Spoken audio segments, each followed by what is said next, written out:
Sometimes you have to ask, can't we all just get along? I think it's pretty clear and unambiguous. The Constitution in Illinois clearly states that the legislature shall pass a balanced budget. It's not questionable, it's pretty much mandatory. The state's top legislative leaders met with the governor this week to talk about how to fix the state budget. Instead, it turned into the blame game, leaving many to wonder if this will be a repeat of last year's debacle. The governor says the budget is $2 billion out of whack. Critics accuse him of creating a crisis, saying he simply needs to get out his veto pen and trim the excess. Nonetheless, the governor is calling the leaders back to the table again next week. And we are joined this morning by Democratic State Representative Jay Hoffman and Republican Representative Brent Hassert. Gentlemen, thank you very much for coming in. Thanks for having us. Thanks for having us. Is this something the governor could in fact take care of on his own, or is there a need to go back to Springfield? Well, I don't think that there's any doubt there is a $2 billion deficit. The budget that was passed through the House and the Senate, all the experts are telling us is not balanced, and ultimately decisions have to be made. Can why did you do it? I mean, why did you pass a budget that was out of balance? Well, I think if you look at what occurred, there are bills coming from the House and the Senate, and ultimately revenues that were passed from the Senate to the House that would have closed the budget gap have not been called.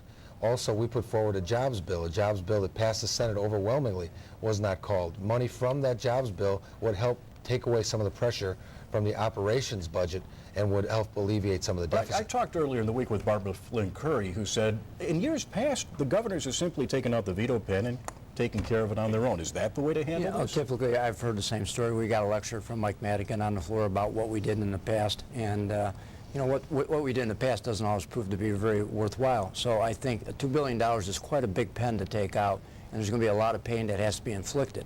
And I think sending that budget to the governor in that respect is very irresponsible. Well, it seems like a highly irresponsible act, given the fact that it seemed as though everybody wanted to wrap this up last Saturday night. What happens now? Well, I think the governor called the leaders together. We had a meeting this week.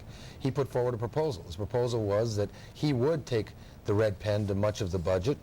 He proposed he would cut out $500 million. In addition, he proposed that some of the revenues $500 million from where, Jay? Well, $500 million from all sorts of places. It's not going to be easy. And a lot of things are going to be cut that people like. Unfortunately, when you have a $2 billion deficit, you're going to have to make some very tough decisions. So his proposal to the leaders was, I would make some cuts. We would pass a capital bill, a jobs bill, would put people to work, relieve some of the pressure on the operations budget, and would pass some of the other revenues that are sitting in the House. A capital bill just doesn't seem like it's in the cards this year, huh? Well, you know, we've been talking about since we went through the RTA crisis last year, and Speaker Madigan, he seems to be the one constant here that constantly says, I want a capital bill, but he's the one that's not willing to sit at the table.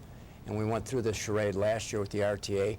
He put it off long enough so we didn't get a capital bill last year with the promise that we would be sitting down moving a capital bill forward. We haven't done that yet. And again, we got to the point with, you know, I give the governor some credit. I don't usually give him credit, but I'll give him some credit that he brought, you know, Congressman Bouchard and Speaker Hassert in, an outside source to kind of move this along. And I think that worked well up until a point where we got to Mike Madigan. Jay, everybody says it's a matter of trust. They don't trust the governor. They don't want to pass a capital bill, that they're not sure how he's going to spend that money, when and why. Well, Brent made reference to Speaker Hassert, former Speaker of the House, as well as Glenn Bouchard. The governor called them in and said, I want to get a jobs bill, statewide jobs bill, help Chicago, help them in their bid for the Olympics, help all of Illinois, Southern Illinois, move forward with jobs. And the issue of trust, I believe, was taken care of in many of the proposals put forward by them. Let me just say it's kind of ironic that on one hand, the Speaker says they can't trust the governor to spend the money, but on the other hand sends him a $2 billion deficit and says, we trust you to make the cuts that are necessary to balance the budget. Well, because that way the governor wears it, doesn't he? Well, I think what Brent would say and I would say is, let's put aside this petty politics.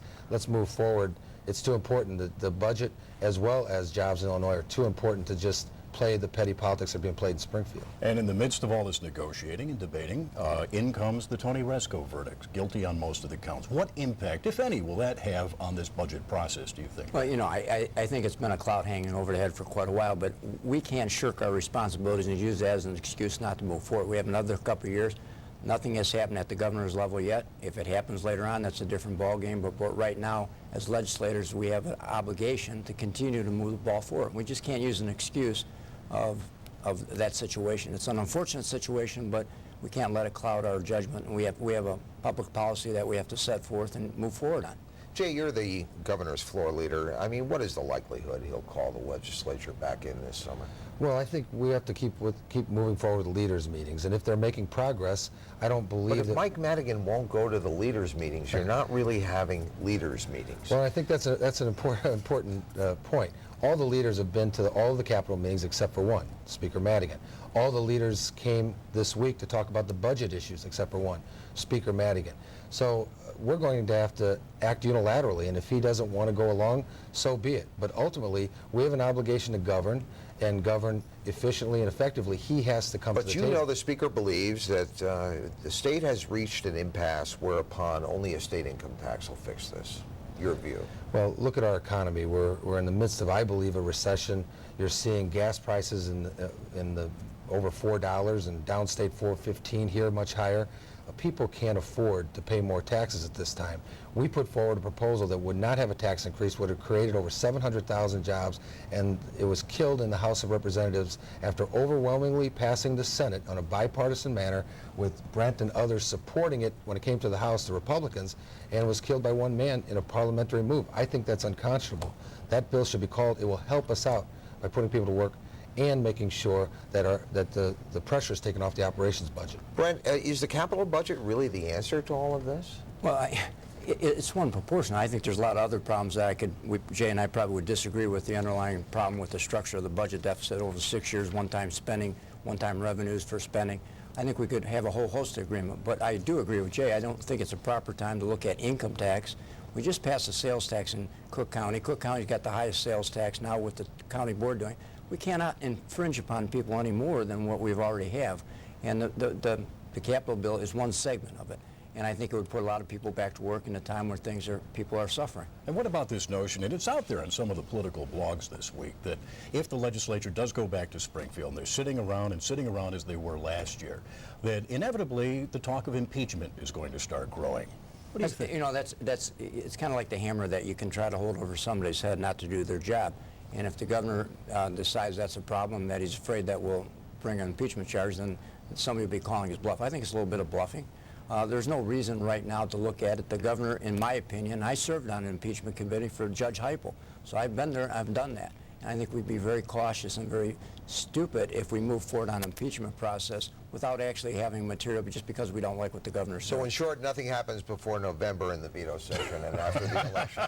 Always the optimist, aren't you, Jack? Thank you, gentlemen. That was wonderful. Glass half empty, huh, Jack?